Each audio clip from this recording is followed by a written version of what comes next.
pourquoi vous faites moi si? C'est que. Karaboui. Dans le monde, Moussa n'a pas bêtise, idiotie. Donc, bino boaba nanzam, bino bokno tondi sa analyse à bouzob, nanango sala analyse. Na baton pe boyo karaba sala analyse, banani yango. Bokota makambo na te to sambela nzam. To lukanzam na sengi bino penza na bolingwa nzambe. Oh, soko yoki kuna, buena be, mwasanga kufindeni, ase etali mutute, liweza pona mutunyo so 1.1 bokota ngote. Bopesa bato wana crédité, ya kolandaka ba bêtise na bango.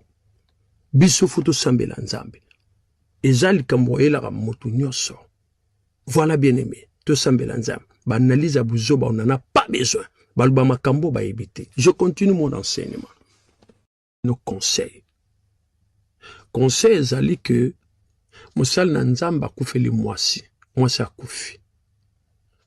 To senga nzambe a soutenir ye. Soro moni ba analyse à buzoba. Ko commenter te ko kotate.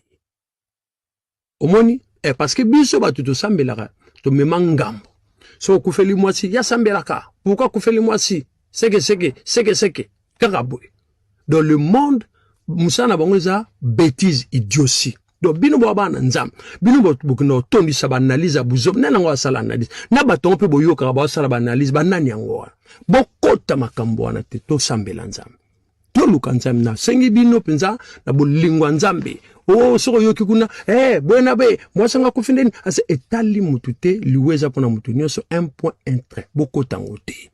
Bopesa bato wana crédité, ya kolandaka ba bêtise na bango. Biso futo sambela nzambe. Ezali kamboyela ka mutunyo so.